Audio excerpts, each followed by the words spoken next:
Yo, what up? This is Brittany Geneva back for another episode of Geneva Says. Happy New Year. Happy 2023. Happy this is the year I'm going to finally get it together and I can prove it. More on that later. But happy this is the year that you're going to get consistent Geneva Says episodes. I said it. I said it. I know I've said that before. It doesn't matter. Today's a new day. And now believe this day. Don't listen to the other days. um I hope everyone had a wonderful end of their year. I hope everybody got to take a break. You relaxed, you recharged, you spent time with people you care about, and now we are back in it. 2023, we're circling back on all of the things that we said we would circle back on in January. So here we are. So, of course, as I now realize, like I pretty much do every year, I'll just do a little podcast, just sort of recapping, the year before. And, just talk about like not my goals, not my resolutions, but just talk about more things. So basically, yeah, 2022 for me was like very hard. That's the headline. It was a rough freaking year. I feel like that's true for a lot of people. If it is not true for you, I'm hating. But for me, it was a rough one because I actually did the best job that I have ever done of choosing myself. And that is a very good thing, but that made my year hard. It actually really was the revelation to me that although healing is a wonderful thing, it hurts in the beginning. Like, why didn't y'all tell me? Like, working through mostly little t, but a little bit of big T trauma has really helped me to get down the road of my healing journey in an amazing way, which I'm so happy about. But whew, dang, you heal and then you realize, oh, my unhealed self enjoyed things that now my healed self can't take. And it hurts. Like, it hurts to let go of that shit. That is what 2022 was for me. It was me really choosing myself, really embracing, like, here's what I really need. Here's what my boundaries really are. Here's the things I really can and can't deal with anymore. And now, whew, shit. Like, it, okay, so let me give you some examples. So I think the biggest example, actually, I won't even say that. It's just, they're all big. One example is with work. Obviously, my love hate slash mostly hate relationship with work that has been ongoing for many years. And but I have always in my unhealed space been driven by accomplishment and moving up the ladder and bigger titles and more money and promotions and just, that sort of thing, in a way that has long caused me to not have proper boundaries at work, not, I would allow work to take over my life. I would, um, just be all about work in service of that promotion or that, raise or that bonus or whatever. And I literally hit the wall with it in 2022. Like, I literally hit a wall. Like, I'm currently a vice president at my firm, and I've been a VP at my previous firm and then at my current firm because I made a lateral move. I've been a VP for kind of a long time now, and it's certainly time to get up to that SVP. And so I started talking to my manager about that and, like, I'm really trying to make this move, and she's like, "Okay, here's the things that need to be done." And as I started to really key in on those and be like, okay, like, I'm on my SVP path right now, like, let's go.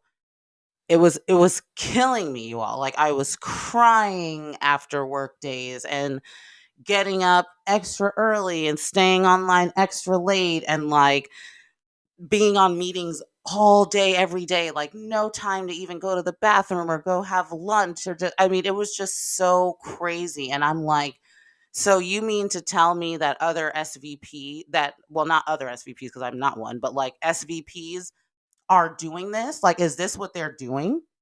And I literally actually like had calls with people who were either SVPs or VPs who I knew were about to get promoted. And I'm like, give me the secret sauce. Like, what am I missing? Why is this so hard for me? Why are you able to seemingly do this so well?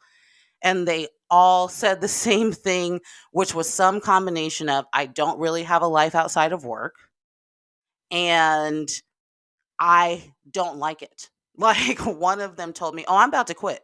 And he did probably like 6 months later. The other one said, "Oh, this shit like sucks. I don't like it, but it's just I've been doing it for so long and I just know how to do it." And the other one basically said the same thing. Like, the other two basically said like, "Oh, I don't like this. This is just I've gotten used to it," essentially. Which led me to believe that like, okay, if I were to keep going on this path, eventually I would just like get used to it. And I just really was like, no. Like, that was the moment when I literally started thinking to myself like, do I really want this promotion? Like, let's say I do everything I need to do to be able to get to SVP, I get the promotion, and then this is my life. These women don't have lives outside of work. They just told me. I have a life outside of work and I'm trying to have a bigger life outside of work. Like, what do you mean? I don't want that for my life. I don't want to actively be like, oh, yeah, I hate this, but I do it anyway. Like, what the fuck? So I literally just started, without even realizing it, like rejecting this path I had been on for years of like, we're moving up, we're moving up, we're moving up, because I now know, because my healed self was like starting to say, yeah, no, this is not choosing you. Like, if you go down this path, you are going to suffer. So don't go down that path. And I started to think, should I leave the job? There are things I really like about the job, so I don't want to leave it. But should I, if this is the only path for me? And thankfully, my mom, who, what would I do without her? She was like, why don't you just see if you can have like a leave of absence? And so I actually was able to get a 6-week paid leave of absence. So that's what I referred to as my sabbatical. And that was I mean, that was a pivotal time. Like, shout out to my amazing bestie Antonio, who got me this great book that I read during that time that really helped give me a lot of clarity, um, called Designing Your Life. Very, very good book. And actually, one of the biggest takeaways, this is so simple, but one of the biggest takeaways from the book is like, there's no one right path. Like, relieve yourself from the pressure that you have to pick the path for your life or else you will fail. There are many paths you can take. This book is designed to help you identify a few of them and then just try them out. And if the first one isn't what you wanted, then try the second one. And it's just the book is very freeing and empowering around like, you should try lots of things and you should not consider yourself bound to any one, you know, thing that you have to do. So, anyways, great book. Read it if you are, having some questions about where you are. But at any rate, it was a great, great, great time off that passed by way too fast. And the test for me was, when I go back to work, am I going to feel refreshed and renewed and ready to jump back in? Or am I going to immediately feel down because I'm back to the grind? And it was certainly the latter. Like, I got back in and I was like, fuck, like, did I even have this 6 weeks off? Like, it was just right back to the shit. And even with like some, me taking my foot off the gas of like, I got to get to SVP, it was still just like, but even at VP, I'm working my fucking ass off. So I was just like, it's too much. So completely, like, I did not plan this. I did not like script it out. I didn't think about it too much before I did it. I just went to my manager on the day of my performance review, which was like not a very good review for all the reasons, because I clearly was overwhelmed for a lot of the year. And I said, yeah, I don't think I can keep doing this. So I said, it doesn't even make sense for us to do this review, because I would be lying to you if I said, oh, yeah, I'm going to do much better in 2023. Like, it's going to be the same, sis. Like, I'm still not able to manage all of the things. Like, y'all want every moment to be filled. Y'all want every free space to have something in it, whether it's a meeting, whether it's some internal working group, whether it's the actual client work. Oh yeah, that part. Whether it's managing another person, like, y'all don't let anything just breathe. You just pile on people until they literally can barely move, and I can't take that. But I do like the work. I do like the actual client work that we do. So is there a way that I can only do that? I mean, honestly, and then I don't want to manage people anymore. I don't want to be on internal work committees. I don't want to do all of the things that, high level managers typically do. I just want to do the work. I'm sorry. And thankfully, we work something out, and I now work part time, doing exactly what I said. And I am so freaking thankful that my healed self was able to actually advocate for myself and be unequivocal about this is what I need. And my manager said to me, Brittany, I am so freaking proud of you, because there is a time where I don't think you would have been able to have this kind of conversation with me. And she's like, I'm just so thankful that you said what you needed. And now I'm going to figure out how to get you what you need. And I'm just like, ugh, mind blown that we're actually here. And this is amazing, y'all. This is a positive story. I'm so happy. But let me tell you what, I still have pain. I still have pain around the fact that I'm not an SVP. I really want to freaking be an SVP. Everyone around me we started as VPs together, they have gotten promoted. People who have started who were more junior than me, now they are VPs. Now we're the same. I feel like I'm not moving. And that's the hurt part within the healing, because my unhealed self still has that, like, okay, but we need to be moving up. But my healed self is like, no, like, sorry, we got to just do what we're doing right now because it's working. I've been doing this part time thing for a little while now, and it's great. Like, it's 11 or 10 something on Thursday morning, and I am doing this podcast and not working because I have time. I have time to do this and then log on a little bit later. So, this is the right thing for me.